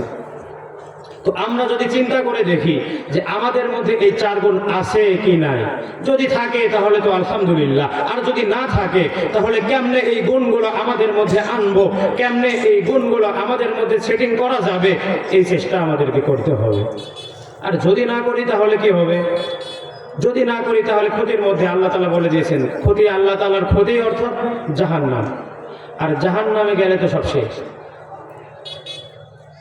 আমাদের একটা কথা আমার বারবার মনে পড়ে, আমাদের এক বিদেশি মেহমান, তো তিনি একটা কথা আমাদের এলাকায় এসে বলে দিয়েছিলেন যে তুমি একজন মুসলমান মানুষ, আপনি একজন সুন্নতি, একজন সুন্নাত অনুসরণকারী মানুষ, অনুসরণ করেন, তো দেখা যাবে একজন হিন্দু ভাই যখন আপনারা সবাই মারা গেছেন, সবাই যখন মারা যাবে, তো মারা যাওয়ার পর যখন আপনাকে কোনো কারণে শাস্তি দেওয়া হবে, জাহান্নামে নিয়ে যাওয়া হবে, তো হিন্দু, তারপর বৌদ্ধ, খ্রিস্টান, তো হাদিসের ভাষা অনুযায়ী আমরা যেটা পাই সে তো সাধারণত জাহান্নামেই থাকবে। ফিনারি জাহান্নাম খালিদিনা ফিহা, তো তারা যে জাহান্নামে থাকবে। তো তখন যদি আপনি আমিও জাহান্নামে যাই, তারা যদি আমাদেরকে প্রশ্ন করে, আরে ভাই তোমাকে তো আমি চিনি, তোমাকে তো আমি অমুকের দোকানে নাস্তা করতে দেখেছি, অমুক জায়গায় চা খেতে দেখেছি, তুমি তো ছিলা মুসলমান, আজান দেওয়ার সাথে সাথে মসজিদে যাইতা, আরে আজানের আগে গিয়ে বসে থাকতা, মাঝে মধ্যে ইমাম সাহেব না থাকলে নামাজও পড়াইতা, তুমি তো একজন ধর্মীয় মানুষ, তো আমি তো শাস্তির কারণে জাহান্নামে এসেছি, তো তুমি ধর্মীয় মানুষ হয়ে তুমি কেন জাহান্নামে আসলা? তখন কি জবাব দিব? তখন জবাব দেওয়ার কিছু থাকবে? তো তখন তাকে বলতে পারবো যে আরে ভাই তুমি তো আমার বাহিরটা দেখেছো, ভিতরে যে আমি কেমন ছিলাম এটা তো তুমি দেখো নাই। বলার মতো কোনো ভাষা থাকবে? তো মুসলমান হয়ে কি লাভ যদি আমাদের মধ্যে এই চার গুণ না থাকে? তো তারপর রাসূল সাল্লাল্লাহু আলাইহি ওয়াসাল্লাম এক হাদিসে রাসূল সাল্লাল্লাহু আলাইহি ওয়াসাল্লাম বলেন যে শুধুমাত্র এই চারটা গুণ নিয়ে আসলাম আমাদের মধ্যে, এতটুকুই শেষ না, আমাদের আরো কিছু কাজ আছে। অর্থাৎ আমাদের এমন কিছু কাজ করতে হবে যেগুলো যদি না করি মুসলমান হয়েও আমরা শান্তিতে থাকতে পারবো না, মুসলমান হয়েও আমরা পরপারে আল্লাহর কাছে জবাব দিতে পারবো না। তো সেইগুলো কি? অনেক লম্বা হাদিস। তো যাই হোক, এখানে একটা কথা রাসূল সাল্লাল্লাহু আলাইহি ওয়াসাল্লাম বলেন, এক আয়াতেও এটা পাওয়া যায়, কুল ইন কানা আবাউকুম ওয়া আবনাউকুম ওয়া আখওয়ানুকুম ওয়া ইখওয়ানুকুম ওয়া আজওয়াজুকুম ওয়া আশীরাতুকুম ওয়া আমওয়ালুন ইকতারাফতুমুহা ওয়া তিজারাতুন তাকশাউনা কাসাদাহা ওয়া মাসাকিন তারজাউনাহা। আল্লাহ তাআলা বলেন মুমিন হয়েছে, চারটা গুণ তার ভিতরে এনেছে, এই চার গুণ আনার পরও এমন কিছু কাজ আছে যদি বান্দার মধ্যে না থাকে, যদি মুসলমানের মধ্যে না থাকে, তাহলে তাকে বলে দিও সে ক্ষতির মধ্যেও আছে, সে ক্ষতির মধ্যে তখনও আছে। তো সেগুলো কি? এগুলো জানাও অনেক দরকার। তো এক নম্বরে বলতেছেন কুল ইন কানা আবাউকুম, তো আল্লাহ তাআলা বলতেছেন রাসূল সাল্লাল্লাহু আলাইহি সাল্লামকে, হে রাসূল, হে মুহাম্মদ, তুমি বান্দাদেরকে জানিয়ে দাও, তুমি তোমার উম্মতে মুহাম্মাদীদেরকে ঘোষণা করে দাও, তাদেরকে বলে দাও যে আটটা জিনিসের চাইতে যদি তিনটা জিনিসকে, আটটা জিনিসের মধ্যে এক নম্বরে হচ্ছে কুল ইন কানা আবাউকুম, আবাউকুম অর্থ হলো পিতামাতা, এক নম্বরে বলতেছেন পিতামাতা, দ্বিতীয় নম্বরে বলতেছেন সন্তান সন্ততি, তৃতীয় নম্বরে বলতেছেন ও ইখওয়ানুকুম অর্থাৎ ভাই ব্রাদার, চতুর্থ নম্বরে বলতেছেন ও আজওয়াজুকুম অর্থাৎ স্বামী স্ত্রী, পাঁচ নম্বরে বলতেছেন ও আশীরাতাকুম, আশীরাতাকুম অর্থ হলো গোত্রের সমাজের অন্যান্য লোকেরা, তাহলে পাঁচ নম্বরে বলতেছেন সমাজের অন্যান্য লোকেরা। তারপর ছয় নম্বরে বলতেছেন ও আমওয়ালুন তুকশাউনা কাসাদাহা অর্থাৎ এমন ধন সম্পদ, যে ধন সম্পদগুলো সহায় সম্পদ যেগুলো আল্লাহ তাআলা আমাদেরকে দান করেছেন। তারপরে বলতেছেন ওই ব্যবসা, যে ব্যবসার লাভ ক্ষতি, 7 নম্বরে বলতেছেন যে ব্যবসার লাভ ক্ষতি তারা চিন্তা করে। 8 নম্বরে বলতেছেন যে 8 নম্বরে এমন ঘর বাড়ি, যে ঘর বাড়ির দেখলেই অন্যরকম ভালো লাগা কাজ করে। তো 8টা জিনিস, তো এই 8টা জিনিসকে রাসূল সাল্লাল্লাহু আলাইহি সাল্লামকে আল্লাহ তাআলা বলতেছেন তুমি বান্দাদেরকে জানিয়ে দাও, তাদেরকে স্পষ্টভাবে বলে দাও যে এই 8 জিনিসের চাইতে যদি 3টা জিনিস বেশি প্রিয় না হয়, তাহলে তাদের 3টা জিনিসের মধ্যে আল্লাহ তাআলা 1 নম্বরে বলতেছেন, 1 নম্বরে হলো আল্লাহ, 2 নম্বরে রাসূল, 3 নম্বরে জিহাদ। এই 3টা জিনিস বেশি প্রিয় না হয়, আল্লাহ তাআলা বলেন ফাতারাব্বাসু, তাদেরকে বলে দাও অপেক্ষা করতে থাকো, অপেক্ষা করতে থাকো, আরে দিন গুনতে থাকো, হাত্তা ইয়াতি আল্লাহু বিআমরিহি, যতক্ষণ পর্যন্ত আল্লাহ তার আযাব নিয়ে না আসে, যতক্ষণ পর্যন্ত আল্লাহ তাআলা তার গজব নিয়ে না আসে। আল্লাহু লা ইয়াহদিল কওমাল ফাসিকিন। আল্লাহ তাআলা বলতেছেন এই 8টা জিনিসকে যারা বেশি প্রিয় মনে করে, 8টা জিনিসকে যারা বেশি ভালোবাসবে, তাদেরকে আল্লাহ তাআলা বলতেছেন তারা হলো ফাসিক। আর এই ফাসিকদেরকে আল্লাহ তাআলা কখনো হেদায়েত দিবেন না। তাহলে আল্লাহ তাআলা বলতেছেন রাসূল সাল্লাল্লাহু আলাইহি সাল্লামকে যে তুমি জানিয়ে দাও, কি জানিয়ে দাও, যে মুসলমান 4টা কাজ করেছে, মুমিন হয়েছে। 1 নম্বরে ঈমান এনেছে, 2 নম্বরে কি করেছে, তারা আমলে সালেহা অর্থাৎ সুন্নাত আমল করছে। 3 নম্বরে বলতেছেন যে হকের উপরে থাকে, সব সঠিক পথে থাকে। 4 নম্বরে বলতেছেন যে সঠিক পথেই শুধু থাকে এরকম না, যে তারা সব কিছুই আমল করে, অথবা সবিসব তারা ধৈর্য ধারণ করে। 4টা গুণ মানলো, কিন্তু 8টা জিনিসের প্রতি ভালোবাসা তার বেশি। তো এই 8 জিনিসের মধ্যে যদি তার ভালোবাসা বেশি হয় 3 জিনিসের চাইতে, তাহলে তাকে বলে দাও, তাকে অপেক্ষা করতে বলো। কিসে? যে আল্লাহ তাআলা যতক্ষণ পর্যন্ত আল্লাহ তাআলা তার আযাব দিয়ে না আসবেন। অর্থাৎ আল্লাহ তাআলা স্পষ্টভাবে বলে দিচ্ছেন যদি কোনো ব্যক্তি 8 জিনিসের প্রতি বেশি ভালোবাসা রাখে, তাহলে এই 3টা জিনিস বাদ দিয়ে 8 জিনিসের প্রতি যদি বেশি ভালোবাসা রাখে, সে পথভ্রষ্ট, সে ফাসিক। আর ফাসিককে আল্লাহ তাআলা কখনো হেদায়েত দিবেন না। আল্লাহু লা ইয়াহদিল কওমাল ফাসিকিন। এই ফাসিকদেরকে আল্লাহ তাআলা কখনো হেদায়েত দিবেন না। তো এখন 3 জিনিস কি কি এটাও তো জানার দরকার আছে। তো 3 জিনিসের মধ্যে 1 নম্বরে বলতেছেন, 1 নম্বরে হলো আল্লাহ, 2 নম্বরে রাসূল, 3 নম্বরে জিহাদ। এই 3টা জিনিসের প্রতি ভালোবাসা আমাদের থাকতে হবে। কার থেকে বেশি? এই 8 জিনিসের চাইতে বেশি। যদি না থাকে আমি আপনি শেষ। কি শেষ? আমাদের ফলাফল ভয়াবহ, ভয়াবহ মানে জাহান্নাম।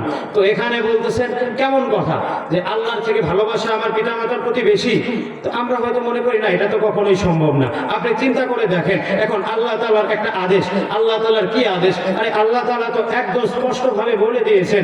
কি বলে দিয়েছেন? নামাজ পড়া। কথার কথা 5 ওয়াক্ত নামাজ পড়া যে আল্লাহ তাআলা ফরজ করে দিয়েছেন। আপনি কি আপনার পিতাকে কখনো বলেছেন বাবা তুমি কেন মসজিদে যাও না? আমি তো যাচ্ছি, তুমিও চলো। আমি যখন জান্নাতে থাকবো, আমি যখন আল্লাহ তাআলার বেহেশতে থাকবো, তুমি যদি জাহান্নামে থাকো, এটা তো আমি সহ্য করতে পারবো না, তুমিও চলো একসাথে মসজিদে যাই। কোনোদিন বলেছেন কেউ? তো অনেকে চিন্তা করবে আমি নিজেই নামাজ পড়ি না, আরেকজনকে আবার কি বলবো। তো পিতামাতার ভালোবাসা, অবশ্যই পিতামাতাকে ভালোবাসতে হবে, কিন্তু আল্লাহর থেকে বেশি যদি ভালোবাসি, তাহলে এই ভালোবাসাটা আমাদের কি হয়ে দাঁড়াবে? আমাদের জন্য কাল হয়ে দাঁড়াবে, আমাদের জন্য খারাপ হয়ে দাঁড়াবে। তো তারপরে বলতেছেন শুধুমাত্র পিতামাতার ভালোবাসা না, সন্তান সন্ততি। এটা আবার কেমন কথা? পিতামাতা, সন্তান সন্ততি। তো আমার ছেলে যদি এমন একটা অন্যায় করে বসে, যেটা আল্লাহর আইনে, ইসলামী আইনে, যেটা আদৌ ঠিক না, যেটা ভুল, যার শাস্তি হলো, কথার কথা কেউ এমন একটা কাজ করলো, চুরি করলো, 10 দিরহামের বেশি চুরি করে বসলো, তো তার শাস্তি কি? তার হাত কেটে দাও। তো দেখবে চেয়ারম্যান সাহেব দেখবে এটা তো আমারই ছেলে, মেম্বার সাহেব দেখবে এটা তো আমারই ভাতিজা, আর অন্যান্য উপর পর্যায়ের লোকেরা দেখবে এটা তো আমারই ভাই ব্রাদার। তো কেন আমি একে এই শাস্তি দিব? ঘুরে বেশি কিছু টাকা পয়সা খরচ করে দেখা যাবে তাকে পার করে দেওয়ার চেষ্টা করবে। তো এটা কি ভালোবাসা? আল্লাহর ভালোবাসা বেশি হলো, নাকি আমাদের সন্তান সন্ততির ভালোবাসা বেশি হলো? সন্তান সন্ততির ভালোবাসা যদি বেশি থাকে, তাহলে আল্লাহ তাআলা বলতেছেন আল্লাহু লা ইয়াহদিল কওমাল ফাসিকিন। লিল্লাহি তাকবীর, লিল্লাহি তাকবীর। দ্বিতীয় মেহমানের আগমন, শুভেচ্ছা স্বাগতম। দ্বিতীয় বক্তার আগমন, লিল্লাহি তাকবীর। সম্মানিত হাজিরিন, আমি আর কথা লম্বা করব না। আমাদের দ্বিতীয় মেহমান চলে এসেছেন। তো যেই কথাটা বলতেছিলাম, তো আমাদের যদি এই 8 জিনিসের চাইতে যদি 3 জিনিসের প্রতি ভালোবাসা বেশি হয়ে যায়, তাহলে আল্লাহ তাআলা বলেন ফাতারাব্বাসু, তাদেরকে বলে দাও তারা যেন অপেক্ষা করতে থাকে, তারা যেন দিন গুনতে থাকে, যতক্ষণ পর্যন্ত আল্লাহ তাআলা তার আযাব নিয়ে না যায়, যতক্ষণ পর্যন্ত আল্লাহ তাআলা তার আযাব নিয়ে তাদের সামনে উপস্থিত না হয়। অর্থাৎ আমাদেরকে এই 8 জিনিসের চাইতে আল্লাহর ভালোবাসা বেশি থাকতে হবে, 1 নম্বর। দ্বিতীয় নাম্বার রসুলের ভালোবাসা সবচাইতে বেশি থাকতে হবে, এই 8 জিনিসের চাইতে বেশি থাকতে হবে। তৃতীয় নম্বরে হলো জিহাদ, আল জিহাদু ফি সাবিলিল্লাহ ও আল জিহাদু মাজিন, এই জিহাদের প্রতি ভালোবাসা আমাদের বেশি থাকতে হবে।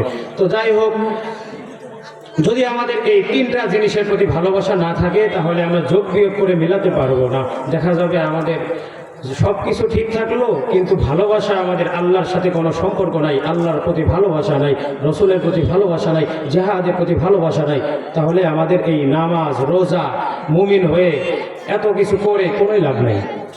তো যাই হোক, যে কথাগুলো বললাম, এই কথাগুলোর উপর আল্লাহ তাআলা আমাকে, আপনাকে, আমাদের সবাইকে আমল করার তৌফিক দান করুক। আমাদের মেহমানকে বসে আমি আর কথা বলবো না। আল্লাহ তাআলা আমাদের সবাইকে এই হাদিসগুলোর উপর এবং এই আয়াতে কারিমার ব্যাখ্যার উপরে যা বলা হলো এগুলোর উপর আমল করার তৌফিক দান করুক। ওয়া আখিরু দাওয়ানা আনিল হামদুলিল্লাহি রাব্বিল আলামিন।